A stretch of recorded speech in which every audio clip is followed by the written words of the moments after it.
Good morning, Enid. Thank you for joining us on this cold Thursday, December 7. A cold 21 degrees outside, but it's going to really warm up today. 30, 36, maybe? Really going to get hot, 36, but it is December. So grab a cup of coffee, warm up, and join us for the next 30 minutes because we've got a great show for you today. We've got a commissioner in the house, but we've got news, weather, sports, and we just really have a great show. So thank you for joining us this morning. Good morning, Steve. Hello, I'm Sarah DeLangel. We're coming to you live in over 14,000 homes here in Enid and live streaming around the globe via the internet. This is Good Morning Enid. And as my mom would say many, many years ago, it's time to rise and shine.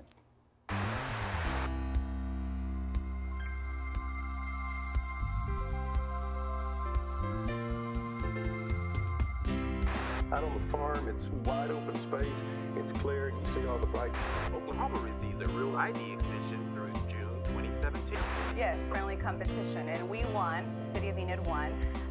You'll just want to show up at 4:30, but we do encourage you to purchase a A ton of stuff going on here at the Central National Bank Center.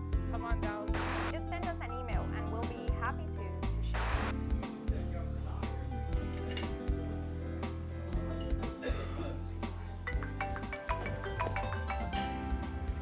Hello. Hey, Derek. Good morning. Yes, sir. It's Thursday again. You know what that means? Yes, sir. It's time to rise and shine. I'm on my way. Good morning, Jamara. Good morning. I'm on my way. Good morning, Brooke. Good morning. I'm on my way. Good morning, Enid. Again, thank you for joining us here at 7:31 on this Thursday, December 7th. A special day in history for our country and special day in the lives of many, especially World War II vets that gave the ultimate sacrifice, but also served their country. So we want to take a moment just to say thanks to all of our World War II men and women that served, and also all of our men and women that are serving even today to keep us safe. We appreciate you, and we thank you. Okay, it's a cold morning start, but it's going to warm up, as I said just a moment ago. Let's look at the bus stop forecast. So bundle up the kids as they go out and jump on the bus and go to school today.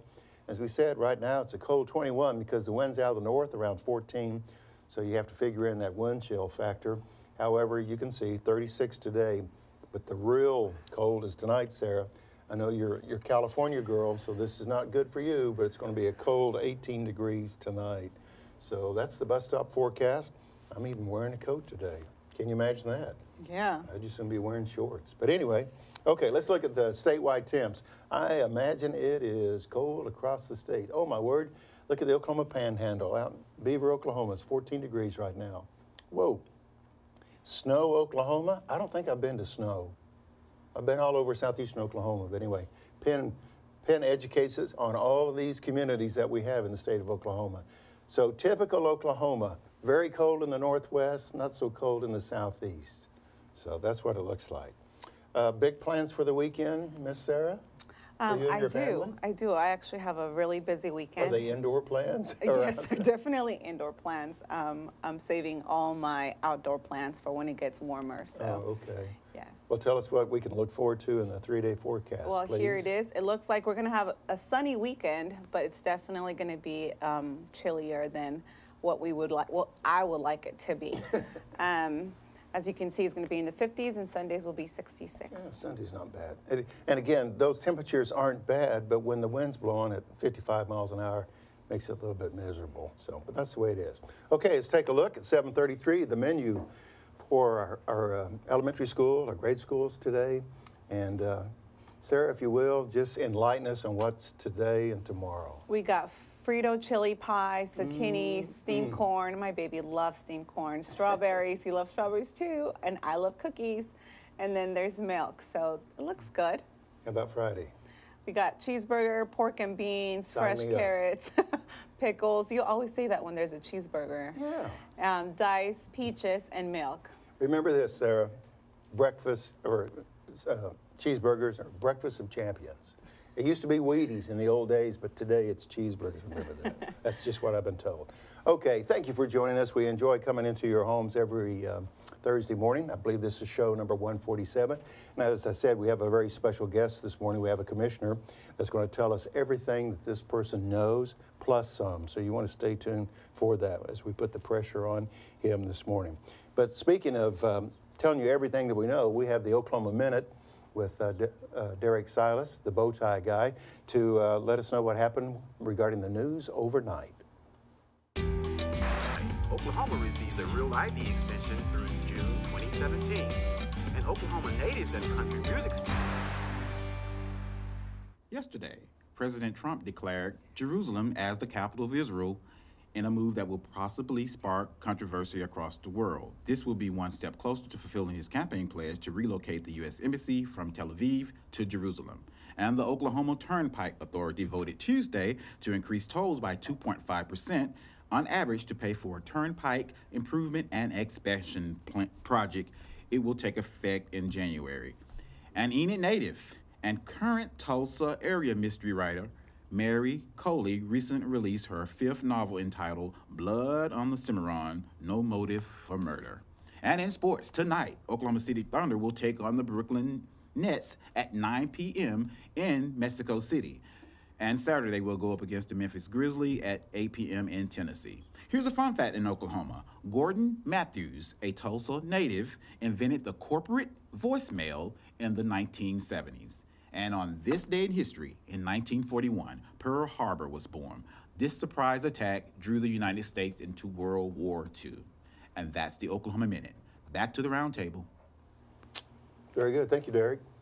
Thank you, Derek. Remember, we want to hear from you. We want to see those pictures that you want to share with us. You can send them to gme@enid.org. Also, any comments, questions, suggestions that you may have, we also want to hear about them, so please send them our way. If you did not go to the Sesame Street live show this weekend, you missed out. I thought it was great. It really makes me grateful to have that event center here in town, and I have to drive 2 hours to Tulsa, Oklahoma City, to see something like this. It was really, really fun. My kid really enjoyed it, so it makes me extra special for the next. Which kid? Your husband? Both of them, actually. Oh, both of them. They both Okay. were dancing I just and wanted jumping. clarification on that. So it makes me really excited to introduce Brooke to go over the next upcoming events. You'll just want to show up at 4:30, but we do encourage you to purchase a ticket because there won't be that many contestants. Good morning, Enid. If you're looking for a great Christmas present and you know someone that likes to laugh, we just announced Ron White will be performing live here. Tickets go on sale tomorrow at 10 a.m. You can get your tickets right here on the second floor of the C&B Center Convention Center. We hope to see you there. Tickets start at just $40. Again, that's Ron White, live right here at the C&B Center. Now, if you're looking for something to do this holiday season, we have so many things going on here at the C&B Center. Tonight, we have Mannheim Steamroller Christmas by Chip Davis at 7:30 p.m. Tickets are still available. We hope to see you there. We also have the Mid-America Wrestling Tournament. That's teams from all across Oklahoma, Texas, Missouri, and Kansas. Starting at noon tomorrow, the Mid-America Wrestling Tournament. We also have Mark Lowry 1 week from today on December 14th at 7 p.m. This is presented by the Baptist Foundation. We do have group discounts and tickets still available for Mark Lowry. It's a Christmas with Mark Lowry, another great event for a Christian comedian. It's going to be a fantastic event. Hope to see you there too. And then we have the Junior Welfare League Gala, Arabian Nights. That is on December 16th at 7 p.m. For all of these upcoming events, you can visit our website for more information at cmbcenter.com. Thanks, and back to you in the studio. Good job, Brooke. Thank you very much. And you're right, Sarah. It's just kind of refreshing not to drive to the city or to also see these events. They're coming right here in our backyard. It's 7:39, and the Enid Television Network team has put together this video in regards to December 7, 1941, the attack on Pearl Harbor, and we'll watch that now. Yesterday, December 7th, 1941, a date which will live in infamy. The United States of America was suddenly and deliberately attacked by naval and air forces of the Empire of Japan. No matter how long it may take us to overcome this premeditated invasion. The American people in their righteous might will win through to absolute victory. So does the special go towards the lessons as well, or no? The special does not go towards lessons. Y'all just contact Steve and he... Good morning, Enid. Holding steady at 21 degrees, working our way up to a warm 36 degrees, but something to keep in mind, especially for your pets and so forth. If they're outside, it's going to be a cold 18 degrees tonight, so keep that in mind as well. Well, at the round table this morning, we have a special, I was going to say a special commissioner. You are a special commissioner, but we have a we have a special guest from Ward 4, Jonathan Waddell. Jonathan, it's good to see you. Good morning. Good morning. Thank you for being here on the show with us today. Well, first off, again, I know you've been in the Air Force. You've served in the Air Force. Thank you for your service to keep us safe and so forth. Tell us a little bit about yourself pre-city commissioner days and how you ended up in Enid. I don't know if I remember anything pre-commissioner, but I'm originally from Washington State, Tacoma, Washington. I grew up there. Spent a little time in New York City after that, but joined the military. Got to travel all over the world. You know, places like Guam, Portugal, Kuwait. You know, I got to travel quite a bit, but loved the military. While I was in, I did construction for about 5-6 years, and then worked on navigational systems for the aircraft. After sequestration came around, and they offered me early retirement, and I just happened to be stationed here at Vance during that time frame, and went ahead and took that early retirement and settled down here, found another job, and. Wow, early retirement at age 21, huh? Yeah, it's not the actual early retirement that you think. It's just, hey, look, you get to find a new job. Type retirement. So. Okay. Thank you for that clarification. Yeah, right. Well, Sarah's got some real tough questions for you, so here we go. All right, I've been studying. Let's go. Good morning, Jonathan. Good morning. We are really glad to have you here this morning. Thank you. I know that, well, we do attend the same church, so I got to hear your speech before you actually went in and decided you were going to do this. But I think everybody wants to hear what made you run for office. You know, I've always had an interest in politics, and, I think I've had a life of, serving the community in terms of being in the military, and but I've always had an interest in trying to help the community and try and help any way that I could. And so, Enid is home. We fought to stay here, my family did, and so we're going to do everything we can in order to be able to make it better. And so this was an opportunity to do it, so, jumped all over it. Well, I'm sure with your diverse background, the military background, there are experiences, there's tools, there's resources, but what do you bring to the city council based on your background? Well, I think it's just really a unique perspective. It's one thing to have been raised in Enid and experience Enid, and I think sometimes, when you get so familiar with something, you tend to take some of the things from the environment for granted. My family and I, we came to Enid and we fell in love with Enid.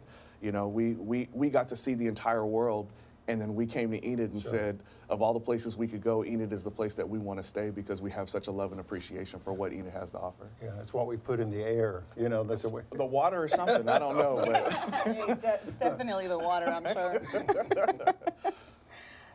What do you hope to achieve by serving as a city commissioner during your term?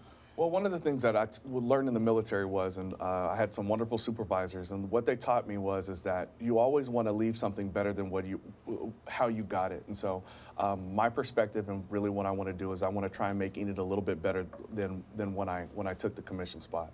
So there's a lot of things that I love to be able to put emphasis on. One of the projects that I'm working on right now is trying to get us a youth center for the community. I think a community this size, I grew up in the Boys and Girls Club of America, and I loved and made a lot of lifelong friendships in that organization. So one of the things that I'm working on is trying to put together a youth center that can serve the entire community of Enid. And so that's one of the things that I'm really pushing for. So if you're out there and you want to help, I'm taking phone calls. Yeah.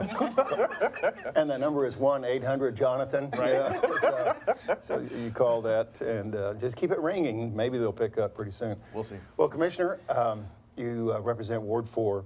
Yes, sir. And here we are in December. You took office in February. So I know it's been a blur for these 9-10 months. Definitely.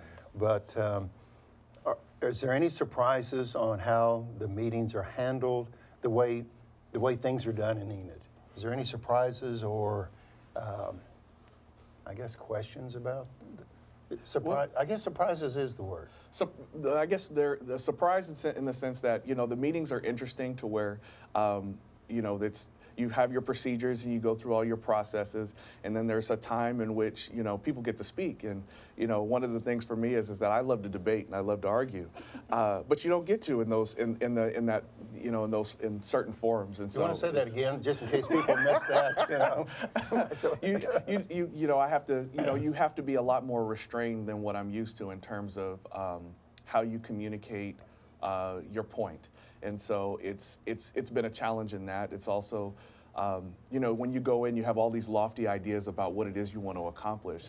But with our process, you have to understand that until you have the support of the other people on the council and the community, they're just ideas. And so that process of being able to garner the support of the community as well as the other people on the council is an arduous one. And that process is what? Backroom deals and stuff like that? I'm totally not no. It really is just conversations and really talking about gathering information and making your point the best way possible. Yeah. And I appreciate you sharing that, because I think sometimes people lose sight of the fact that you're just one voice. That's it. There's several other wards, several other commissioners, and you could have the best thing since remote control of an idea, but if the other commissioners don't view it as that way. But I think there's purpose in that. I think our process is set up to where you don't have one person who can drive their agenda, that we have a committee of individuals who can work together for the best of the community. Very good. Very good. I think it's great that you guys are eliminating arguing, debating, and definitely working together to make Enid a better place. Sure. What do you think is the key for working together and ultimately making successful decisions for the community? I think if we have to respect one another, and I think we can attack a position, we can attack an idea, but we don't attack the character and the character of the other person that you're dealing with or the people that you're dealing with, and you don't attack them. We can differ in opinions and approaches and things of that, but to question another person's character because they have a different opinion than you that's not how the process goes forward, and we find ourselves to where we can't accomplish anything if we begin to do that. So I think if we maintain a certain level of decorum or respect for one another, we can learn to disagree without tearing each other down. Well, it's amazing. 2017 is almost in the books. 12 months used to be 12 months. I think it's closer to 6 or 7. It just goes just so quickly. And with all the behind-the-scenes preparation that you have to do, yes, there's meetings maybe twice a month, but if you serve on other boards, you go to those meetings, but also the reading and preparation, so you're well-versed. I mean, I can imagine each week just runs together. As you look into 2018, what do you see the commission will face, and what's in store for the Enid community for 2018? I'm very excited for 2018. I think with the turn in the economy is doing a lot better. So I see a lot in progress in terms of economic development. I see a lot of, you'll notice over the last couple of years in terms of, with Advanced Pierre being bought by Tyson, there's potential for advancement there. You've had renewable energy investment in this area with wind and solar. There's been investment there. And so again, the continue in that path with all these different companies that are investing in this region, we have a potential for growth, and with growth of population, you have the increase in median income, which means we bring more businesses here, and it begins the cycle of growth for the community. And I think that Enid has a big 2018 coming in terms of economic development and expansion. Lots of big ideas and people coming with potential just overall advancement for the area. So I'm looking forward to 2018 in terms of economic development. And I believe here at ETN, we view the same crystal ball, or see the same crystal ball, because many of the efforts with staff here in the marketing efforts to produce videos, to produce Enid in a light for the world to see that we're more than wheat fields. Sure. And that's important. It's an invaluable resource in order for us to be able to present to the world what it is that Enid has to offer and what it is that we are, because it's easy for to fly over. They call these the flyover states, people to fly over. So it takes us a little bit more as opposed to places like Los Angeles and New York and bigger metropolitan areas for us to be able to show the world. Enid is not just a flyover place. We've got a lot to offer. We've got a great community. We've got great schools. We've got great infrastructure, and we've got a wonderful personality that is attractive to people once they get to know us.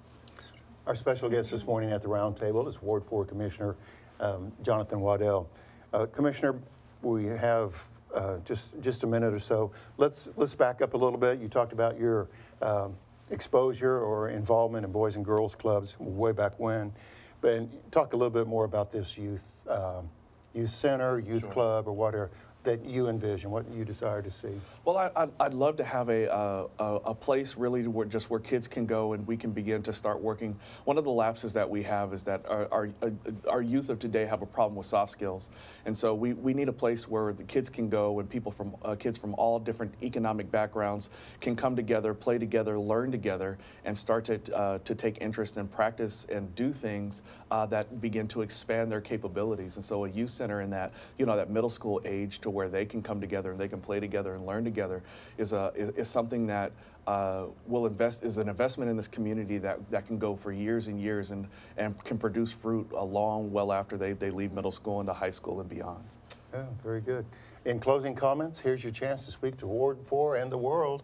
Is there anything that we haven't covered that you just felt like you would like to share in regard to your role as commissioner? I really just want to thank the community. There's been a large outpouring of support for a lot of the initiatives that's gone forward, and I love this community. Enid is a great place. My family loves it, and I'm looking forward for the next 3 years of being a commissioner here. Okay, and keep in mind that number is 1-800-JONATHAN, and we'll go from there. Commissioner, thank you again for being here. Thank you very much. Thank you for having me. And we look forward to having you back on Good Morning Enid in the near future. Okay, in case you missed Enid Entertainment a few moments ago, here at 7:51, let's bring Brooke back. Say that real quick. We just announced Ron White will be performing live here, and tickets go on sale tomorrow at 10 a.m. Come get your tickets for a great Christmas present. Tonight we have Mannheim Steamroller Christmas by Chip Davis, 7:30 p.m., and we do have tickets still available. Hope to see you there. Next Thursday, Mark Lowry, great Christian comedian, full of funny jokes for the holiday season. Hope to see you at that event as well. And if you don't have your tickets yet, you're still in luck. We do have tickets for that event too. We also have the Junior Welfare League Gala, Arabian Nights, on Saturday, December 16th. That's going to be another great event right here at the C&B Center. For more information, visit our website for a full list of all of our upcoming events at cmbcenter.com. Thanks, and back to you in the studio. Thank you, Brooke. It's really awesome to be able to hear when someone that's traveled so much gets to choose Enid over all those other states. So it's really awesome. Thank you, Jonathan, for being here this morning. And in case you missed it earlier, here is Derek with the Oklahoma Minute. Yesterday, President Donald Trump declared Jerusalem as the capital of Israel, in a position that will possibly spark controversy across the world. This will be one step closer to fulfilling his campaign pledge to relocate the U.S. Embassy from Tel Aviv to Jerusalem. The Oklahoma Turnpike Authority voted Tuesday to increase tolls by 2.5% average to pay for a turnpike improvement and expansion project. And an Enid native and current Tulsa area mystery writer, Mary Coley, recently released her 5th novel entitled Blood on a Cimarron, No Motive for Murder. Tonight, Oklahoma City Thunder will take on the Brooklyn Nets at 9 p.m. in Mexico City. Saturday, they will go up against the Memphis Grizzlies at 8 p.m. in Tennessee. Here's a fun fact in Oklahoma. Gordon Matthews, a Tulsa native, invented the corporate voicemail in the 1970s. And on this day in history in 1941, Pearl Harbor was bombed. This surprise attack drew the United States into World War II. And that's the Oklahoma Minute. Back to the roundtable. Thank you, Derek. Mr. Bowtie Guy, and a little Oklahoma history.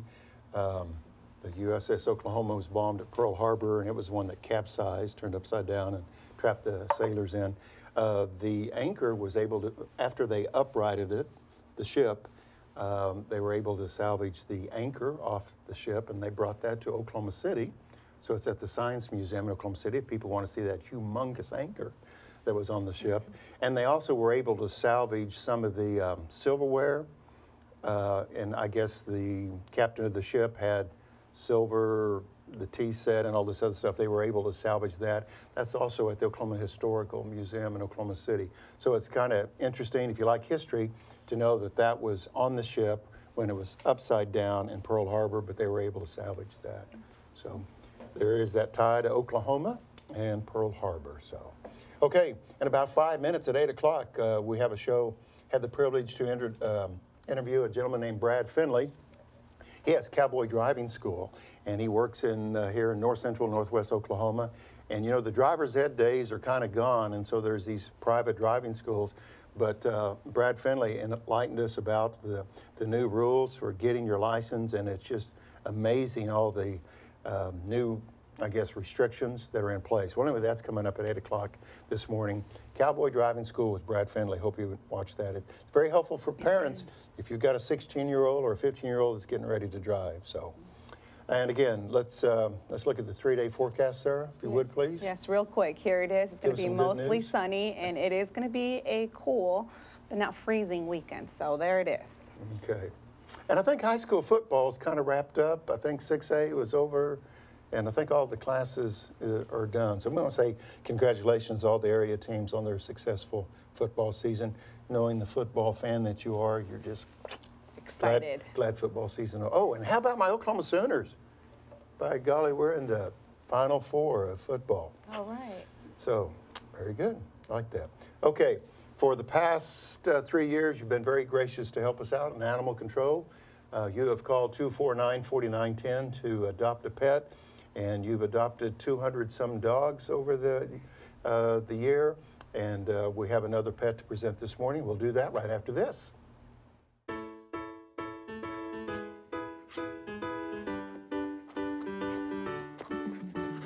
I'm Charlotte, and this is Russell.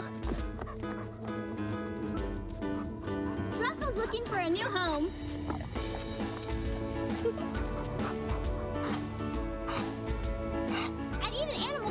We have lots of pets looking for a new home.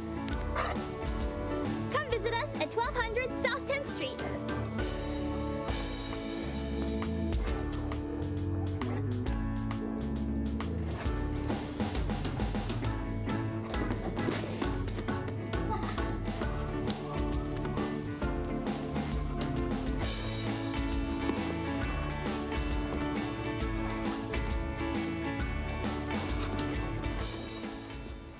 Well, Sarah, one of our favorite segments of Good Morning Enid is when we get introduced. Charlotte always brings a special guest, and our other special guest today is decorated for the holidays.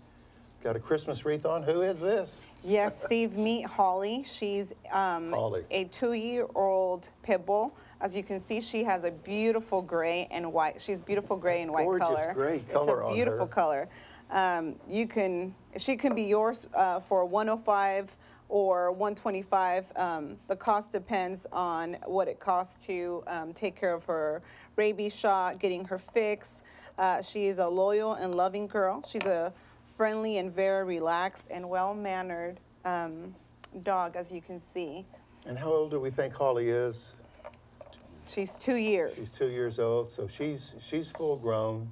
She's not going to get any bigger. She's got a big heart. Look how she's just a big baby. She is very relaxed, yeah. Precious she is. And just a gorgeous gray color on her. And Holly is wearing holly around her neck there. Very nice. 249-4910, look at that cute face. Holly needs a home, folks. So if you can help out or share that information about Holly, I'm sure she'll be on the website. Please do so. 249-4910. Merry Christmas, Holly. Whoops, she got a treat. Okay, Sarah, Derek, once again, quick 30 minutes. Thanks for your contribution to the show. Appreciate it. Have a good day. Thank you for joining us. You make it a great day as well.